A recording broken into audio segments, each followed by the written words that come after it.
Hello my dear lovely students, how are you. आज हम कक्षा 7 का गणित विषय का अध्याय 1 पढ़ेंगे जिसका नाम है पूर्णांक। और क्या है कि हम ये वाली वीडियो इसीलिए बना रहे हैं क्योंकि आपकी जो वार्षिक परीक्षा में प्रश्न पूछे हुए जाने वाले हैं, तो ये प्रश्न बैंक है और इसी में से शासन द्वारा प्रमाणित है ये, और इसी में से ही आपको क्वेश्चन पूछे जाएंगे वार्षिक परीक्षा में और अर्धवार्षिक परीक्षा में। ठीक है, ये सैम्पल पेपर है आपके पूरे सिलेबस से, सिर्फ मोस्ट क्वेश्चन है इसमें। ठीक है, तो आपको ध्यान से समझना है, सिर्फ हम इसमें मोस्ट क्वेश्चन का अध्ययन करेंगे। जैसे अध्याय 1 पूर्णांक है तो सिर्फ इसमें मोस्ट क्वेश्चन रहेंगे कि अध्याय 1 से कौन कौन से क्वेश्चन आपसे पूछे जा सकते हैं। ठीक है, मतलब इसमें से 90% आपका कोर्स आना ही है, मतलब 90% आपका पेपर में इसमें से आएंगे जो हम आपको बताएंगे। ठीक है, तो चलिए शुरू करते हैं प्रश्न नंबर 1 से। दिए गए में से सबसे छोटा पूर्णांक कौन सा है? सबसे छोटा पूर्णांक इन चारों में से कौन सा है?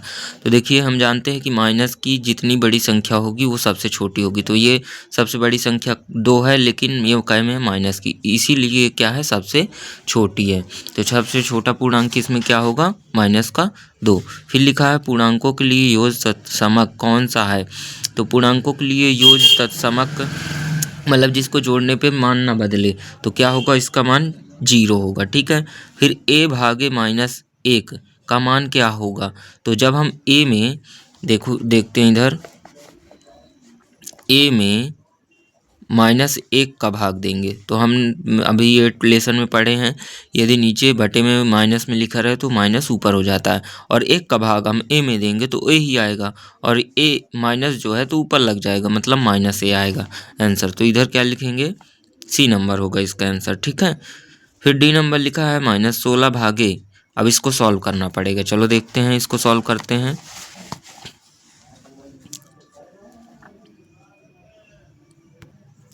लिखा हुआ है कि -16 भागे कोष्टक 6 धन -2, तो इसका हमको क्या करना है? मान ज्ञात करना। तो ये कार्य आप जो करोगे परीक्षा में, तो आपको पीछे वाले पेज में लास्ट में कॉपी में सबसे पीछे रफ कार्य में करना है। ठीक है, फिर इसका इधर तो आंसर बस देना पड़ेगा क्योंकि ये सही विकल्प है। तो चलिए इसको सॉल्व तो करना पड़ेगा, चलिए देखते हैं। तो -16 ये हो गया, और देखो सबसे पहले कोष्टक वाली संख्याओं को हल करेंगे सबसे पहले। ठीक है, तो बड़ा वाला कोष्टक लगाएंगे। अब देखो 6, तो 6 लिखा हमने, फिर ये प्लस है और अंदर माइनस है, तो क्या हो जाएगा? माइनस, और ये बड़ा वाला कोष्टक लग गया। फिर ये इधर आएगा 16 भागे, अब इधर 6 में देखो 2 घटाएंगे तो कितना आएगा? 4। अब ये -16 अब भागे में 4 लिखा है, मतलब -16 का भाग में भाग देना है 4 का, तो 4 का जब भाग देंगे 16 में तो 4 आएगा, और ये माइनस लगा तो माइनस लग जाएगा, मतलब -4 आंसर आएगा। देखिए इसमें है क्या? ये है -4, तो डी इसका सही होगा। आगे लिखा है प्रश्न नंबर 5, यदि सोमवार को श्रीनगर का तापमान -3 डिग्री सेल्सियस था। कितना था श्रीनगर का तापमान? -3 डिग्री सेल्सियस। कितना? -3 डिग्री सेल्सियस था, और मंगलवार को तापमान 3 डिग्री सेल्सियस और कम हो गया, तो इसमें और कम हुआ, मतलब -3 था तो अब कम हो के देखो 3 और कम होगा तो कितना होगा? -6 ना हो जाएगा, है ना। तो -6 डिग्री सेल्सियस ये होगा, तो कम हो गया, तो मंगलवार को श्रीनगर का तापमान क्या होगा? तो 3 और कम हुआ -3 में, देखो इधर -आ लिखा है, ये -3 था तो 3 और कम हुआ तो -6 होगा। ठीक है, आगे देखते हैं प्रश्न नंबर 6, एक ऐसा पूर्णांक युग्म लिखिए जिनका योग 3 है, नहीं -3 है। तो एक ऐसा पूर्णांक युग्म का मतलब होता है जोड़ा लिखना है जिसका योग कितना है? जिनका योग -3 है, तो -3 योग आना चाहिए। तो इसमें लिखा है -5 और 2, -5 और 2 का योग, तो देखो -5 अब प्लस, मतलब योग अब +2। ठीक है, तो इधर क्या होगा? -5, और इधर प्लस और प्लस क्या हो जाएगा? प्लस ही होगा, और ये 2। तो अब देखो 5 में क्या घटाएंगे अपन? 2, एक यदि प्लस में है एक माइनस में है तो दोनों में से एक घटाया जाएगा, लेकिन बड़ी वाली में छोटी वाली का को घटाया जाएगा। तो 5 में 2 घटाएंगे तो 3 आएगा, और चिन्ह का आएगा बड़ी वाली संख्या का, तो माइनस आ गया। मतलब -5 और 2 को घटाने पे 2 का योग करने पे कितना आता है, -3। ठीक है, ये बिल्कुल सरल है। आगे लिखा है एक ऋणात्मक पूर्णांक और एक धनात्मक पूर्णांक लिखिए जिनका अंतर -8 है। तो जिनका अंतर लिखा है मतलब घटाने पे -8 है, तो क्या लिखना है, ऋणात्मक पूर्णांक और एक धनात्मक पूर्णांक लिखना है। तो इसमें लिखा है ये देखो -5 और 3, तो -5 और 3 को देखो घटाने पे कैसे -8 आएगा। अब इसको साइड कर दिया जाए, -5 और 3 लिखा है, ठीक है। तो -5 में हम 3 को घटाएंगे ऐसा, तो देखो दोनों माइनस में है ना, तो आपस में जुड़ेंगी तो क्या हो जाएंगे 8, और चिन्ह का आएगा माइनस का, क्योंकि माइनस के 5 उधार और 3 उधार, तो दोनों जुड़ के कितना हो गया अब 8 उधार। ठीक है, ऐसा समझते हैं इसको। अब हम यदि माइनस का 8 लाना है तो और भी ऐसी संख्याएं हैं जिन्हें हम क्या करेंगे, घटाएंगे तो आएगा माइनस का 8। देखो जैसे लिखते हैं -6 और इधर लिख देते हैं 2, तो इसको भी घटाने पे देखो ना -8 आएगा। -6 और -2, तो ये 6 2 कितना हुआ 8, और चिन्ह का लगेगा माइनस को, तो -8 आया ना। तो ये कौन एक ऋणात्मक हो लिखना है, एक धनात्मक, तो इनमें से कौन कौन सी बनेंगी पूर्णांक, एक -6 और 2। और जब हम इनका अंतर करेंगे, ये माइनस जो लगा है ना, तो ये माइनस क्यों लगाया हमने, घटाने पर, क्योंकि उसमें लिखा है घटाने पर -8 आना चाहिए। तो हमने -6 में 2 को घटाया, बाकी 2 पहले तो प्लस में था, लेकिन घटाया जब हमने तो प्लस और माइनस माइनस होगा। ठीक है, ये हो गया। अब देखते हैं अगला सवाल। नेक्स्ट में लिखा है पूर्णांकों का एक ऐसा युग्म लिखिए जिसका योग 0 और अंतर 10 हो। पूर्णांकों का एक ऐसा युग्म लिखना है, मतलब पूर्णांकों का एक ऐसा जोड़ा लिखना है जिसका योग करने पे 0 आए और अंतर क्या हो 10 हो। तो योग देखो 5 और -5, ठीक है। तो यदि हम इन दोनों को जोड़ते हैं तो 5 और -5, तो 5 धन और कोष्टक में लिखेंगे -5, तो देखो जोड़ने पे 0 आना चाहिए। तो देखो 5 निकल के आया, प्लस और माइनस का गुणा हुआ तो -5 आ गया। अब देखो 5 में 5 घटाएंगे तो 0 आ जाएगा। योग कितना आ रहा है 0, और अंतर कितना आना चाहिए 10। तो अंतर देखो प्लस का 10 है, हाँ प्लस का 10 आना चाहिए। तो देखो 5 में -5 को घटाएंगे, ठीक है। ये 2 है ना पूर्णांक, तो 5 में -5 को घटाएंगे जब, तो देखो ये माइनस और माइनस क्या हो जाएगा प्लस, और ये 5 उतर आएगा, ये 5 आ जाएगा। तो 5 5 कितना होगा 10। अब इसी तरह हम और भी अपने से कई संख्याएं लिख सकते हैं, कई पूर्णांक लिख सकते हैं जिनका योग आना चाहिए, ठीक है। तो जोड़ने पे हमें लिखना है कितना 0, और घटाने पे लिखना है 10। तो चलो ये हो गया, बस इसको यही ध्यान रखना है, 5 और -5 होगा। अगला सवाल देखते हैं, टाइम वेस्ट नहीं करते। ओके,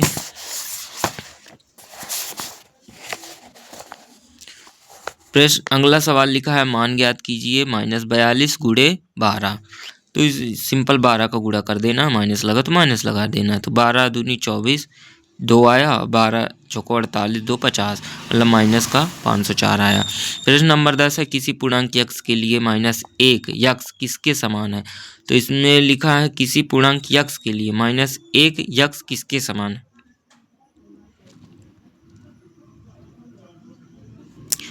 तो हल लिखा है -1 किसके समान है ये। तो देखो यक्स, ये कोष्टक में -1 लिखा है ना इधर, तो यक्स का अंदर गुणा कर देंगे, ठीक है। तो इसका गुणा कर देंगे अंदर तो -x आ जाएगा। तो उत्तर में क्या लिख देंगे, -x के समान है ये। बस ये हो गया। फिर लिखा है दोपहर 2 बजे तापमान 0 से 10 डिग्री ऊपर था। यदि यह आधी रात तक 2 डिग्री सेल्सियस प्रति घंटे की दर से कम होता है तो किस समय तापमान 0 से 8 डिग्री नीचे होगा। आधी रात को तापमान क्या होगा? दो चीज़ें बताना है। तो 0 किस समय तापमान 0 होगा, नहीं 0 से 8 डिग्री सेल्सियस नीचे होगा, और आधी रात को तापमान क्या होगा, ये दो चीज़ें बताना है, ठीक है, इस प्रश्न में। तो चलिए देखते हैं इसको सॉल्व कैसे करेंगे।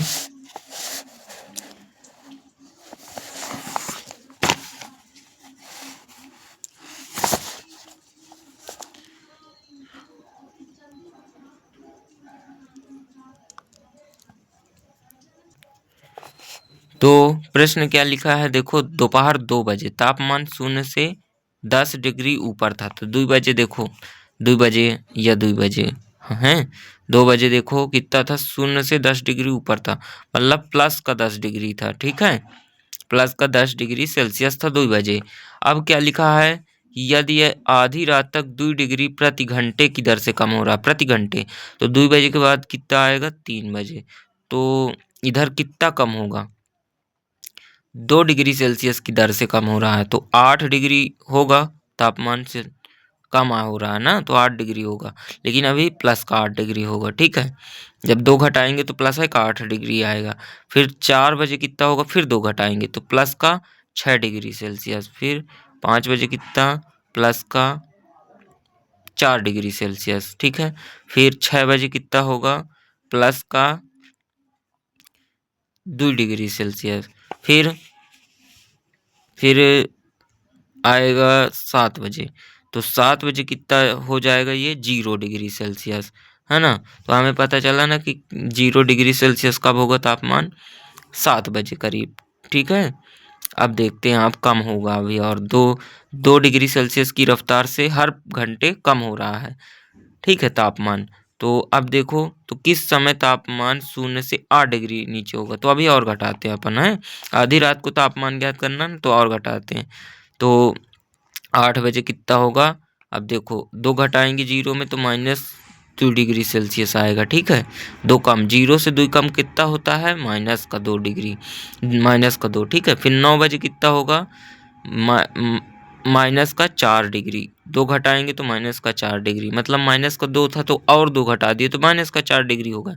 फिर 10 बजे कितना होगा, 6 डिग्री, -6 डिग्री सेल्सियस। फिर 11 बजे कितना होगा, -8 डिग्री सेल्सियस। तो इसका देखो एक आंसर हमको मिल गया, कौन सा वाला, कि किस समय तापमान 8 डिग्री सेल्सियस नीचे होगा, नीचे मतलब 0 से नीचे, तो नीचे का मतलब माइनस में 8 डिग्री होगा, तो 11 बजे होगा, ठीक है। इसमें तो लिखा है 9, अतः तापमान 0 से 8 डिग्री सेल्सियस नीचे 9 बजे होगा, और इधर दोपहर को 2 बजे से 0 से लिखा था।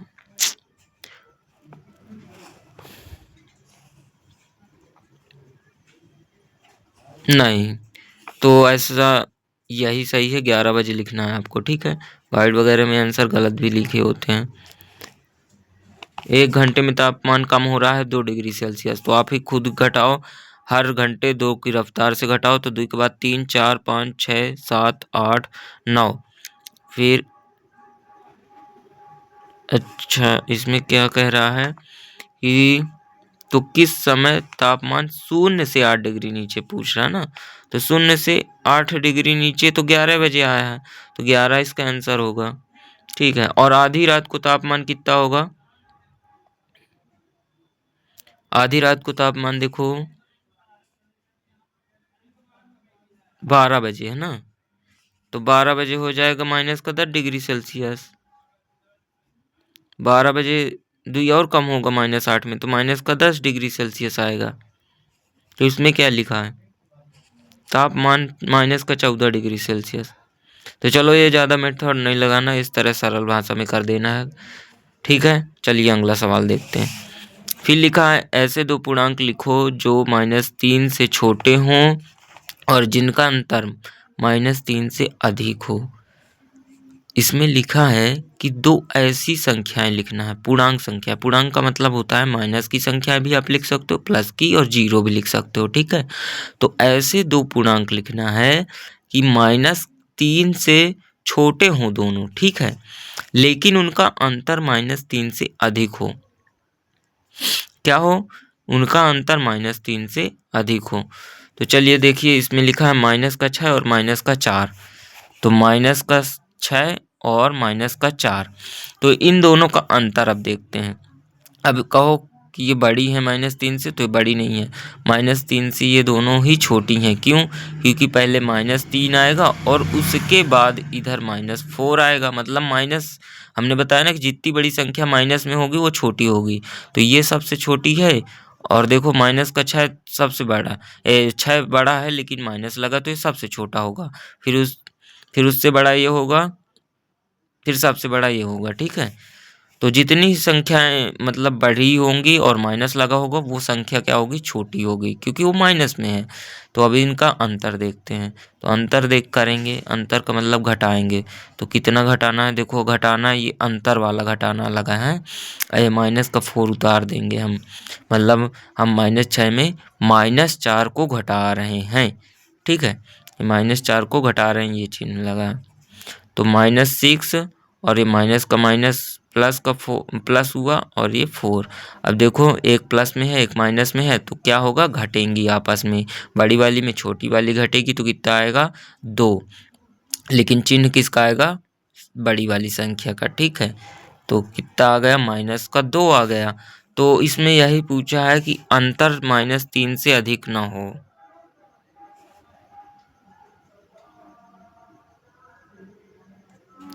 ऐसे दो पूर्णांक लिखो जो -3 से छोटे हों और जिनका अंतर -3 से अधिक ना हो।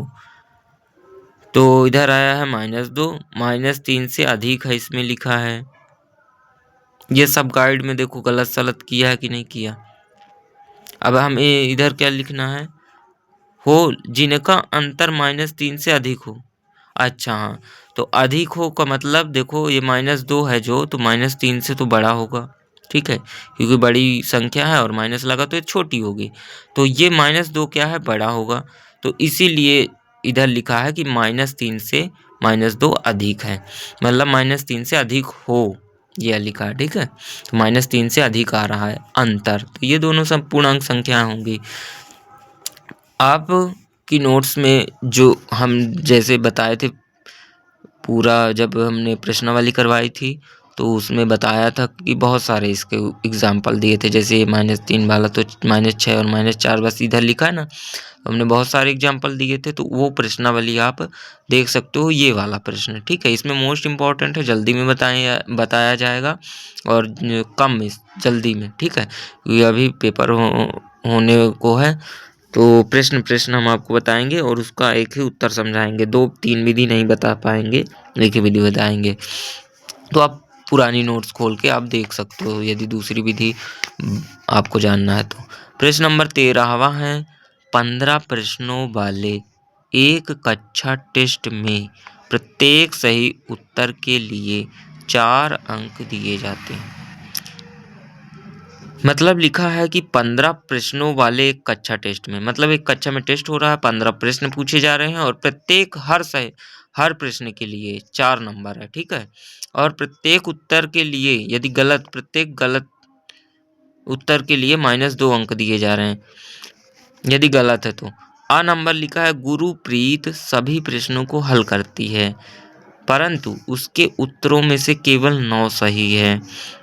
उसने कुल कितने अंक प्राप्त किए हैं? तो आ नंबर ही यहीं से समझते हैं, फिर जो लिखा है तो उसको समझेंगे। ठीक है, देखिए, सही उत्तर के लिए 4 नंबर मिलते हैं। तो 4 नंबर मिलते हैं, तो इसमें लिखा है कि गुरुप्रीत सभी प्रश्नों को हल करती है, परंतु उसके उत्तरों में से केवल 9 सही हैं। तो वो भले ही सभी को सही करती है, लेकिन उसको उसके सही कितने हैं? 9, और हर सही उत्तर के लिए 4 मिल रहा है। तो 9 उत्तरों के लिए, सही उत्तरों के लिए कितने अंक हो जाएंगे? उसको मिलेंगे 9 चौको 36, तो 36 अंक उसको मिलेंगे। ठीक है, टोटल। अभी इसमें और कुछ पूछा है क्या प्रश्न में? उत्तरों में सही, उसने कुल कितने अंक प्राप्त किए हैं? तो देखो, उसको मिले कितने? 36 अंक। ठीक है, अब उसके गलत कितने हैं? ये भी तो देखना पड़ेगा ना कि हर गलत आंसर के लिए -2 अंक है। तो देखो 9 उसके सही हैं, तो गलत कितने होंगे 6, 9 6 15 होगा तब ना टोटल होंगे, तो 6 गलत हैं, तो हर गलत आंसर के लिए -2 अंक मिल रहे हैं। तो 6 दूनी कितना हो जाएगा 12, मतलब -12 जो होगा तो उसको जोड़ा जाएगा इसमें, मतलब घटाया जाएगा जितना वो पाई है, ठीक है। तो 12 अब उसमें घटाएंगे क्योंकि उसके गलत आंसर भी हैं, तो जब 12 घटाएंगे तो कितना आएगा 24 अंक, ठीक है। तो चलिए अब इसको देख लेते हैं कि लिखना कैसे है, समझ में तो आ गया होगा। तो अब देखते हैं लिखना कैसे है। आ नंबर 9 सही उत्तर करने पर 9 × 4 = 36 अंक। अब 6 गलत उत्तर देने पर, 6 गलत उत्तर दिए उसने तो -2 एक उत्तर गलत उत्तर के लिए, तो 6 उसने गलत उत्तर दिए तो 6 दूनी 12 -12 अंक। तो कुल प्राप्त अंक उसको कितने मिलेंगे, देखो 36 जितना पाई है उसमें से भी 12 घटाया जाएगा, ठीक है। तो कितने आएंगे 24, तभी उसके टोटल अंक निर्धारित किए जाएंगे। मतलब इसे क्या बोलते हैं, देखो माइनस मार्किंग बोलते हैं। माइनस मार्किंग बोलते हैं कि आप जितने भी सही उत्तर करोगे उसका तो पूरा नंबर पाओगे, लेकिन यदि गलत उत्तर करते हो तो यदि उसने पेपर वाले ने दिया है कि 1 नंबर कटेगा गलत उत्तर का, तो फिर आप जितना भी नंबर पाओगे ना, तो यदि जितने गलत होंगे प्रश्न उसके हिसाब से आपके नंबर कटेंगे उतने, ठीक है। प्रश्न अब आगे देखते हैं। ब नंबर में देखिए क्या लिखा है। गुरुप्रीत सभी प्रश्नों को हल करती है, परंतु उसके नहीं, ये तो आ है। बा नंबर देखते, उसके एक मित्र ने सभी प्रश्न हल किए। अब लिखा है जिसमें से केवल 5 उत्तर सही हैं, उस मित्र के प्राप्त अंक कितने हैं।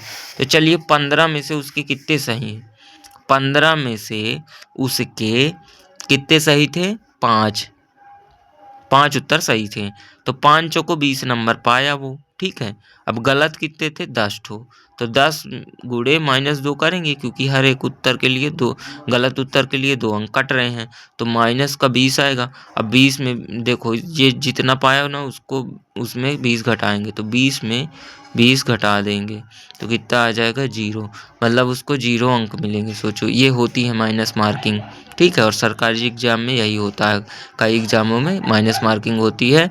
तो आप जितने भी नंबर पाओगे, यदि छोड़ भी आए हो ना तो उस मान लो छोड़ने वाले को नहीं कटता है, उसका 1 अंक कटेगा मान लो, और जो गलत होगा उसका 2 अंक कटेगा, ठीक है।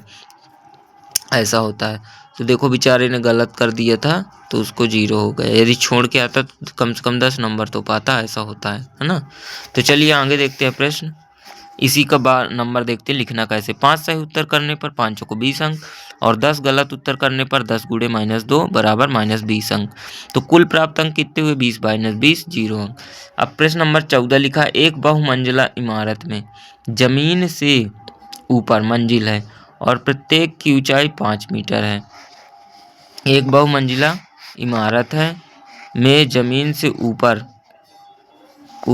5 मंजिलें हैं। कितनी मंजिलें हैं, 5 लिखा है, 5 मंजिलें हैं और प्रत्येक की ऊंचाई कितनी है 5 मीटर है। अब 3 के नीचे भी 3 तल हैं और प्रत्येक की ऊंचाई 5 मीटर। ये ना आएगा प्रश्न में, तुम्हारे परीक्षा में ये बिल्कुल नहीं आएगा, छोड़ो इसको। पैटर्न देखिए और उसे आगे बढ़ाइए, ये आ सकता है। तो 5 × 5 बराबर नहीं, -5 × 5 बराबर -25 होगा। 5 में 25 और ये माइनस का गुणा प्लस के साथ हुआ तो माइनस का 25। अब देखो इधर कुछ नहीं है इसीलिए प्लस है, ठीक है, इसीलिए हमने बोला कि प्लस और माइनस का गुणा हो तो -25। अब इधर क्या लिखा है -5 × 4 तो कितना आ जाएगा -20, ठीक है। तो इसमें देखो ये समझाया है कि पैटर्न देखिए और उसे आगे बढ़ाइए। तो पैटर्न में क्या हुआ, इधर 20 आया जब -20 मतलब इसमें 5 जोड़ दिया है, ठीक है। अब -15 आया, 5 × 15 और माइनस लगा तो -15। तो क्या किया है इसमें कि जितना आया था पहले उसमें 5 जोड़ दिया, मतलब 5 जोड़ा है, ठीक है। तो ये क्या हो गया -15 आया, फिर -5 × 2 -10। अब जो पहले आया था -15 उसमें ये -10 कैसे आया, मतलब 5 जोड़ दिया, मतलब इधर यदि आप करते हो ऐसा, ठीक है, तो 5 उसमें जुड़ रहा है, ये दिखा रहा है पैटर्न। देखो पहले 5 का गुणा किए 5 में तो माइनस का 25, फिर 4 का तो -20, फिर 3 का तो 15। मतलब हर ऐसा लग रहा है ना कि 5 घट रहा है या बढ़ रहा है, तो इसमें बढ़ा रहा है क्योंकि ये माइनस है ना, तो ये कम है, मतलब ये बड़ी है 25 से। ठीक है, ये ध्यान देना, जितनी कम होगी माइनस में वो उतनी बड़ी होगी। अब देखो 5 एक कम 5, तो इसमें भी 5 देखो बढ़ा है, जुड़ गया, तब ने माइनस का 5 बचा 10 से। अब 0 में का गुणा हुआ तो इधर फिर 5 जुड़ गया, तो -5 में 5 जुड़ा तो कितना हो गया 0। अब देखो माइनस का 5 गुणे 0 के बाद किसका गुणा करेंगे, -1 का ही करेंगे, क्योंकि इधर प्लस वाली संख्या थी, तो अब इधर 0 के बाद माइनस वाली संख्या का गुणा होगा, तो माइनस माइनस क्या हो जाएगा प्लस, प्लस का 5 आएगा, और प्लस का मतलब 0 में 5 जुड़ा है ऐसा बताया रहा। अब -5 गुणे -2 मतलब प्लस का 10, तो प्लस देखो 5 में 5 जुड़ा तब 10 आया, फिर माइनस का 5 गुणे -3 तो 15 आया। तो इधर देखो क्या हुआ कि 10 में 5 जुड़ा तब 15 आया। ठीक है, मतलब 5 बढ़ रहा है, ये पैटर्न चल रहा है ना। तो ये ऐसा ध्यान रखना कि यदि कोई और पैटर्न आता है तो उसको समझना है कि इधर आखिर हो क्या रहा है। इस वाले में आंसर में देखना है कि क्या हो रहा है, 5 सब में बढ़ रहा है ना, तो ऐसे ही लिख देना कि उसे आगे बढ़ाना है। तो इसको अब आगे अपने से तुम और बढ़ा सकते हो कि माइनस का 5 गुणे माइनस का 4 तो कितना आएगा, प्लस का 20 आएगा, क्योंकि माइनस माइनस प्लस हो जाएगा, तो प्लस का 20। तो 15 में देखो जब 5 जोड़ोगे तब ना 20 आएगा, तो 5 बढ़ रहा है। तो पैटर्न समझ में आ गया कि हर आगे मतलब गुणा करने पर बढ़ाते जाएं, यदि गुणा करते जाएं तो 5 बढ़ रहा है। ठीक है, अब आगे देखते हैं अब आगे है अध्याय 2 भिन्न एवं दशमलव। तो इसका अध्ययन हम अगली वीडियो में करेंगे, क्योंकि यही बहुत सारा हो जाता है। ठीक है, तो इसका अध्ययन हम अगली वीडियो में करेंगे। तब तक के लिए bye bye, thank you, tata. मिलते हैं नेक्स्ट वीडियो में। यदि आपको फुल वीडियो देखना है प्रश्नावली की तो आप जाके हमारे चैनल पे देख सकते हैं।